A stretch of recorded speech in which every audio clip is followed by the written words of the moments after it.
yung mga paninda namin andito na sa labas. Ayan na siya.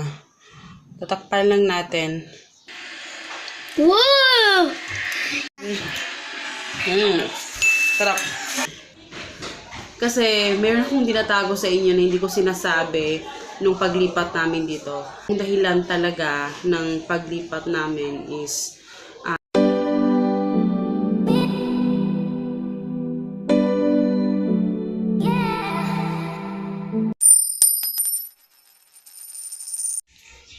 Good morning, guys!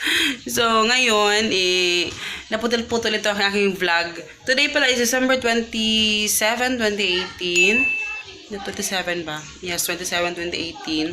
Ngayon ako nag-vlog anong oras na mag-alas 9 na. Pero, kasi kanina ang sakit ng mata ko, ang sakit ng ulo ko, para akong nasusuka. And, kaya wala akong magawang trabaho kanina. Kaya ngayon, tapusin ko yung trabaho ko kasi kailangan kong mag-adobo. Para to for this week pa rin na ulam namin. Kaya, ayan, ang dumi pa ng buti may, may tawag dito eh. May tubig. At saka nakikita nyo yan, oh. Yung mga paninda namin andito na sa labas. Ayan, dito. Ito yung binili ko kahapon na parang, ay Lord, tabang. Yung rack na may, para pinaghang ko dyan sa mga paninda. Kaya tapusin ko lang to, magluluto ko kasi actually kahapon, kaya hindi ko natapos yung vlog kasi naglinis ako, in-arrange ko talaga lahat yan kasi nagkalat na sa labas. And hindi ko alam kung aabot ay kung i-install ngayon yung in-applyan namin na Parasat. Hindi ko alam kung ngayon nila i-install. But, ayan, inayos ko na siya. Sana ay ma-maintain ko ng ganyan kaayos. Pero, ayun, magluto muna ako, okay? Ayan na siya. Tatakpan lang natin. Kaldero lang yung pinaglutuan ko para yung sabaw, hindi siya masyadong Ayan yung adobo namin, guys. Yan yung tinatawag namin na reseco. Ibig sabihin, pinapadry siya talaga na wala na siyang sabaw, yung nagmamantika na. And then, yan. Nakuha ko yung na yan kay mama, yung pinapareseko niya. Kaya, ayan, mas masarap pag ganyan, mas malasa. Ayan, natapos na akong magluto ng aking, saan nyo talaga yung mga panina sa likod, adobo. Ayan, nagsusulat siya ng name niya. Ayan, parang maga pa rin yung mata ko, guys. Tapos namin kumain, tapos kinuha ko yung mango float. Nag-order ako ng mango float. Dineliver naman dito sa bahay. So, check natin. Masarap daw. So, i-check natin. Ang daming, dito, langgam. Kasi, ang laki ha. May in fairness. 100 lang to, guys. 100 pesos. Ayan. Try natin. Dineliver naman nila to dito. Wala ako sa sarili. Lutang. Kahit pa nandun ako sa bahay, wala naman sa isip ko si Ruby. Wow! Sarap. Sarap siya. Parang siyang ice cream, in fairness. Kasi sabi ko pag ngayong, ano ba yung bulka ko? Ngayong anong tawag dito?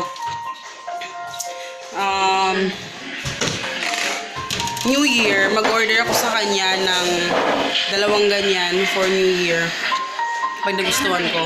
In fairness, masarap siya. Order ako ulit for New Year. Masarap. 100 pesos lang. Parang siyang ice cream. In fairness. Ayan. Hello guys. Alam maga yung, hindi ko alam, maga pa rin yung mata ko. Oo, ayan. Nag-baby siya. Faster. And, nag-prepare lang kasi ako na may pipick up kasi ngayon ng mga orders sa, tawag dito, i-pick up ng customer ko. Ano ba yung sinasabi ko? Piniprepare ko lang. Kaya, ayan. Tatapos ko lang maligo. Maga talaga yung mata ko. Hindi ko alam kung bakit siya maga. Siguro yun sa sore eyes pa rin. Tsaka, ang sakit ng mata ko. Hindi ko alam kung anong problema niya. Ang sakit talaga ng mata ko. And, teka lang. Ayan. Kasi, nagtitrend ngayon yung, tawag dito, yung cyberbullying sa Facebook, diba, nagkalat yun. Kasi meron akong tinatago sa inyo na hindi ko sinasabi nung paglipat namin dito. Actually, yung totoong dahilan talaga ng paglipat namin is ang hirap lang i-discuss dito talaga. Pero since may mga issue na ganyan, ngayon sasabihin ko sa inyo kung ano yung reasons talaga ng paglipat namin dito, yung biglang paglipat namin. Actually, yung pinaka reason talaga is yung yung binubuli si Hagrid doon. And I have to speak na parang, I have to speak. Parang, English pa eh. Parang, gusto ko lang i-share kasi nung una talaga, ayoko talaga i-share. Ayoko na i-share kasi ayoko nang, alam mo yun, palakahin pa yung issue, ganon. But since parang sa mga parent na ganito yung, alam ko hindi lang ako yung may pinagdadaanan na ganito. Marami din sa mga parents na, alam mo yun, yung mga anak nakaka-experience ng pagbubuli. And nung napanood ko yung video nung nag-trending yun sa Facebook, talagang masakit para sa isang ina na makita yung anak mo na parang ginaganon. Kasi even ako, na-witness ko yun kay Hagrid nung nandun kami sa kabilang bahay nung sa lumang inuupahan namin. And yung sa Pink House, yun, sa mga hindi nakakaalam, sa mga bagong subscriber natin, yun sa Pink House namin, tingnan niyo yung mga old videos ko. Parati ko nakikita kasi si Hagrid na siyempre naglalaro sa labas. Marami kasing bata doon sa amin kasi parang naka-gate kasi siya. Pero may mga bata pa rin na nakakalaro si Hagrid kasi sa kada neighbor namin doon may mga anak din sila. Yung kapitbahay namin doon, bali katabi namin, meron silang mga anak doon na dalawa. So malalaki na yun, I think mga elementary na yun eh. Mga grade 5, parang ganun, grade 5 and grades, hindi ko sigurado, basta mga malalaki na sila. Nakakalaro. Nung una, nakakapasok sila sa bahay kasi syempre yung first pa namin doon. Until dumating yung time na parang nakikita ko na kasi ako yung nanay na hindi talaga ako nag-tolerate kay Hagrid. Talaga kung nabubuli siya, nang-aaway siya ng ibang bata, ayoko yung tinotolerate yung hindi magandang inaasal niya. Kaya ganun ako kay Hagrid.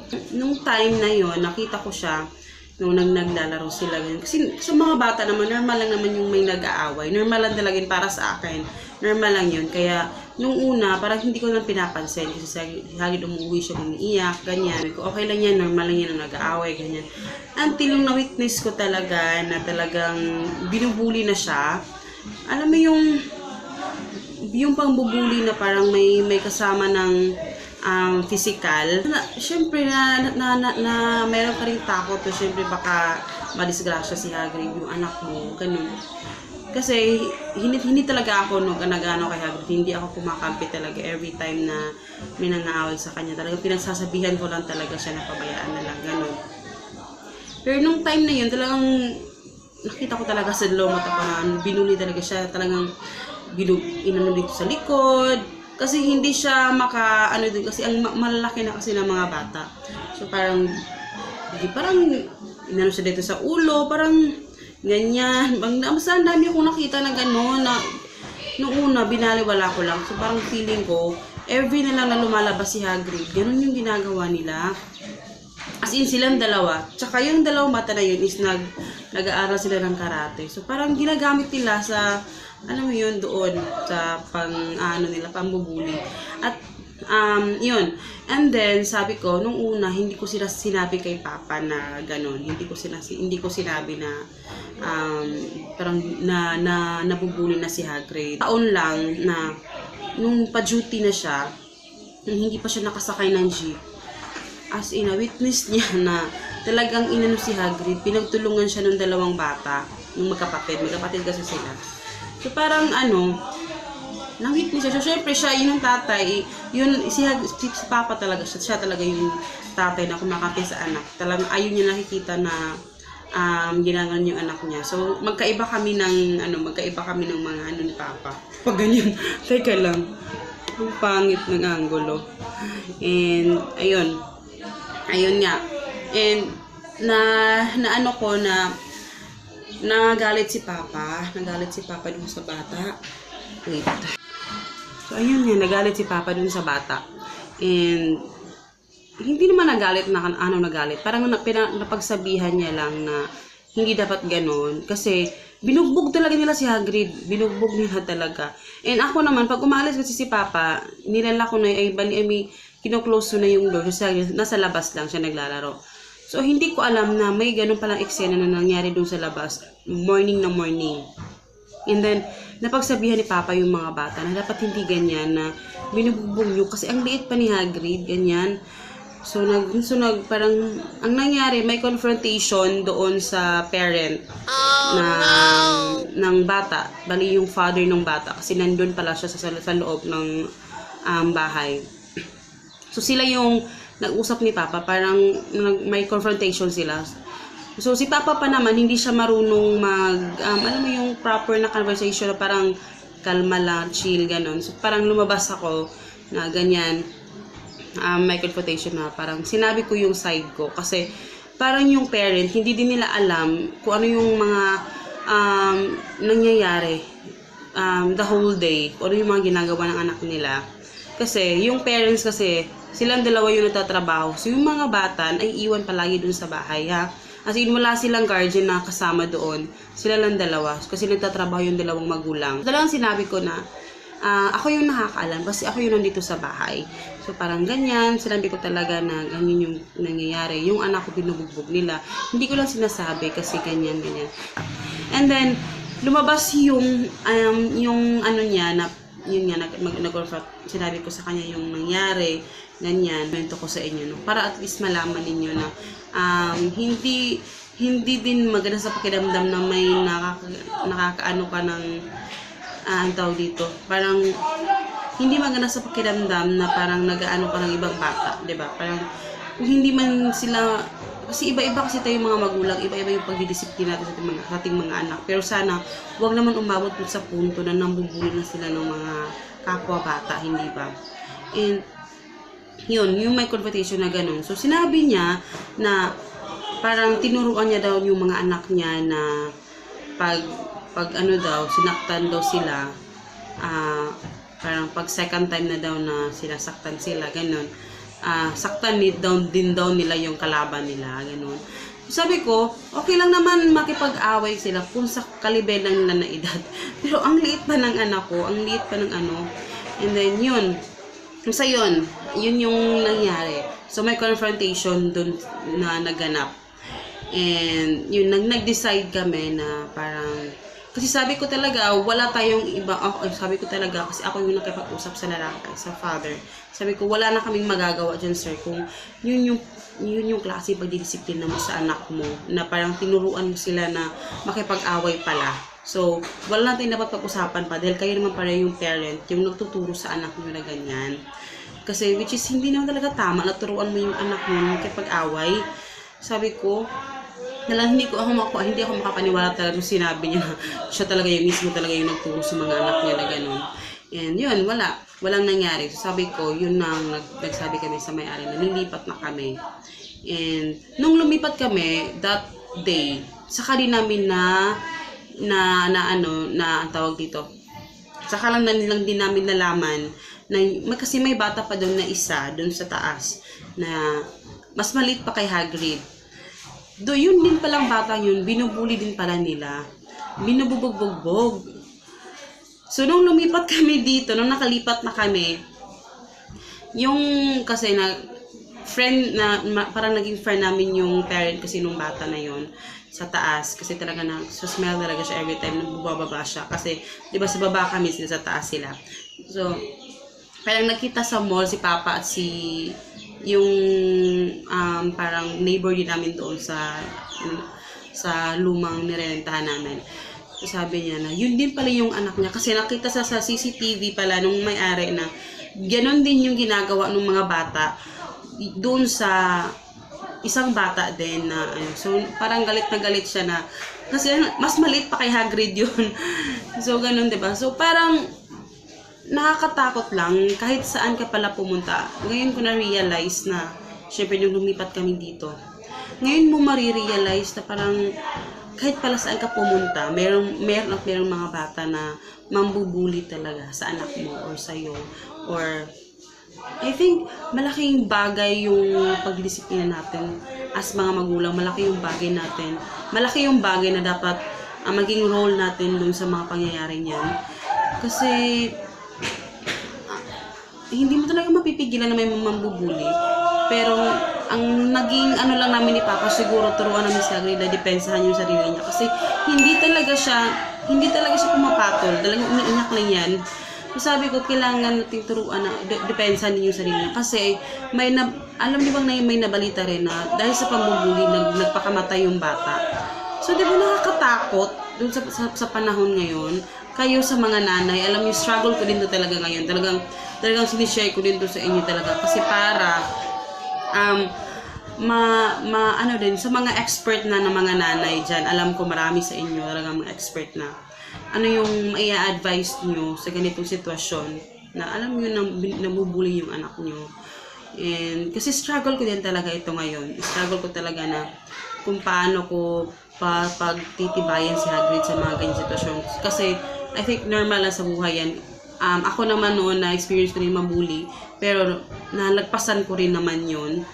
And I hope lang siya din, malagpasan niya. Nakakatakot lang, diba? Kung hindi niya kaya, alam mo yun, kasi may mga iba na kasi yung mga kabataan ngayon eh. Parang yung parating nila, iba yung takbo ng utak nila, nakakatakot lang. Kasi maraming mga kabataan ngayon na nagpapakamatay, kaya sobrang nakakatakot. So, yun lang yung gusto kong i-share. Sana ay ma-share nyo rin kung ano yung mga advices ninyo sa mga ganitong sitwasyon, sa mga ganitong pangyayari. Kasi, yun yung, hindi ko lang sinasabi talaga, yun yung pinaka-reasons talaga yung paglipat namin dito. Isa yun talaga, isa. And, kasi wala kaming choice eh. Kailangan niya makipaglaro dun sa mga batang yun. Makikita niya pa rin yung mga batang yun kasi magkalapit lang yung bahay namin. So, compare dito, walang bata. Yung mga bata nasa baba lang. Dito sa wala dito sa hallway namin, wala kang makikitang bata. Kami lang. Kasi yung mga kapitbahay namin dito, walang mga anak. So, yun lang. Kasi medyo mahaba na naman itong video na to. Pero sana ay please, mag-comment kayo sa baba kung ano yung mga advices ninyo sa mga ganitong sitwasyon. Kasi struggle din ako talaga, promise. So, yun lang guys. Hindi ko papaalam na rin ako kasi aalis ako ngayon. And parang pangat ng lighting. So, ayun po guys, enjoy. Magapa rin yung mata ko. And please don't forget to subscribe. And see you in my next video guys. Babush!